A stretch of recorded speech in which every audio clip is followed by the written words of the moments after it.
Jeans ബിസിനസ്സിലെ വളരെ പ്രശസ്തമായ ഒരു സ്ഥലമാണ് പടിഞ്ഞാറൻ ഡൽഹിയിലുള്ള ഖയാല പ്രദേശം. 2 പതിറ്റാണ്ടിലേറെയായി ജീൻസ് പ്രശസ്തി അവർ നിലനിർത്തുന്നുമുണ്ട്. പ്രധാനമായും ഉത്തർപ്രദേശിൽ നിന്നും എത്തിയ നൂറുകണക്കിന് മുസ്ലിങ്ങളായ തുന്നൽക്കാരാണ് ഈ പ്രവർത്തനങ്ങൾക്ക് ചുക്കാൻ പിടിക്കുന്നത്. അങ്ങനെ ജീൻസ് കച്ചവടം നല്ല രീതിയിൽ വളർന്നതോടെ 2021 ഖയാലയെ ഒരു വ്യവസായ മേഖലയായി പ്രഖ്യാപിക്കുകയും ചെയ്തു. ഖയാലയ്ക്ക് സമീപമുള്ള പ്രദേശങ്ങളിലും നിരവധി ആളുകൾ ഇതുപോലെ ജീൻസ് സംബന്ധമായ കുറെ ബിസിനസ്സുകൾ ചെയ്യുന്നുണ്ട്. അതുകൊണ്ടൊക്കെ തന്നെ സ്വാഭാവികമായി ഒട്ടേറെ ഹോട്ടലുകളും അനുബന്ധമായ സ്ഥാപനങ്ങളും ഷോപ്പുകളും എല്ലാം ആ പ്രദേശത്ത് വന്ന് നിറഞ്ഞു. പണ്ടുകാലം മുതൽ ഈ ബിസിനസ്സിൽ ഇറങ്ങിയതുകൊണ്ട് മുസ്ലിം സമുദായത്തിന് ഈ മേഖലയിൽ മേൽക്കൈയും ഉണ്ടായിരുന്നു. പിന്നീടാണ് ഹിന്ദുക്കളും സിഖുകാരും ഒക്കെയായി പലയിടങ്ങളിൽ നിന്നും ആളുകൾ ഈ ജീൻസ് കച്ചവടത്തിലേക്ക് വന്നു. എന്നാൽ അടുത്തിടെയായി ഹിന്ദുത്വ വിഭാഗങ്ങൾ ജീൻസ് ജിഹാദ് എന്ന പേരിൽ ഒരു പ്രചാരണം ആരംഭിച്ചിരുന്നു. ജീൻസ് ബിസിനസ് വഴി മുസ്ലിങ്ങൾ ആ പ്രദേശത്ത് ജീവിക്കുന്ന ഹിന്ദുക്കളെയും സിഖുകാരെയും ഒഴിവാക്കുന്നു എന്നാണ് ഈ ആരോപണത്തിൽ പറയുന്നത്. BJP നേതാവും ഡൽഹി വ്യവസായ മന്ത്രിയുമായ മർജീന്ദർ സിംഗ് സിർസയും ഈ പ്രചാരണത്തിന് പിന്തുണ നൽകിയിരുന്നു. ഉത്തർപ്രദേശിൽ നിന്നുള്ള ജീവനക്കാരെന്ന് പറയുന്നവർ യഥാർത്ഥത്തിൽ ബംഗ്ലാദേശികളും റോഹിംഗ്യൻ മുസ്ലിങ്ങളും ആണെന്നാണ് മന്ത്രി പറഞ്ഞത്. അതിനെ തുടർന്ന് പലതരം ലൈസൻസുകൾ ആവശ്യപ്പെട്ടുകൊണ്ട്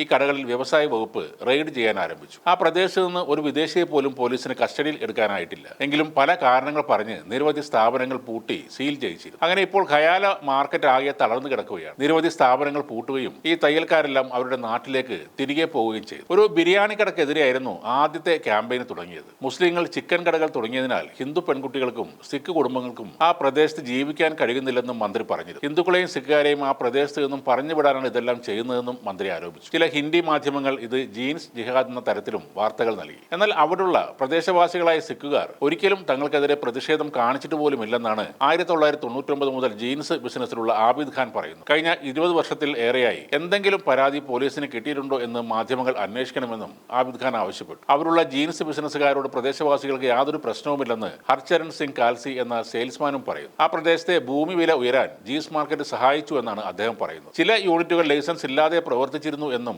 ആബിദ് ഖാൻ പറയുന്നുണ്ട്. പക്ഷേ ഡൽഹിയിൽ ഏത് മാർക്കറ്റിലാണ് ചെറിയ സ്ഥാപനങ്ങൾക്കൊക്കെ ലൈസൻസ് ഉള്ളതെന്നും അദ്ദേഹം ചോദിക്കും. എന്തായാലും ഇവിടുത്തെ ഫാക്ടറികളിൽ ബംഗ്ലാദേശികൾ ഒരിക്കലും കണ്ടിട്ടില്ലെന്നാണ് മാർക്കറ്റ് അസോസിയേഷനിലെ ശ്രീകാന്ത് പോർവാൽ എന്ന ആൾ പറയുന്നത്. ഇല്ലാത്ത ഒരു ജിഹാദ് ആരോപിച്ച് നല്ല രീതിയിൽ പോരുന്ന ഒരുപറ്റം ആളുകളുടെ ബിസിനസ് തകർക്കുകയാണ് ഇത്തരം ഹിന്ദുത്വവാദികളുടെ ലക്ഷ്യമെന്നാണ് അവർ പറയുന്നത്.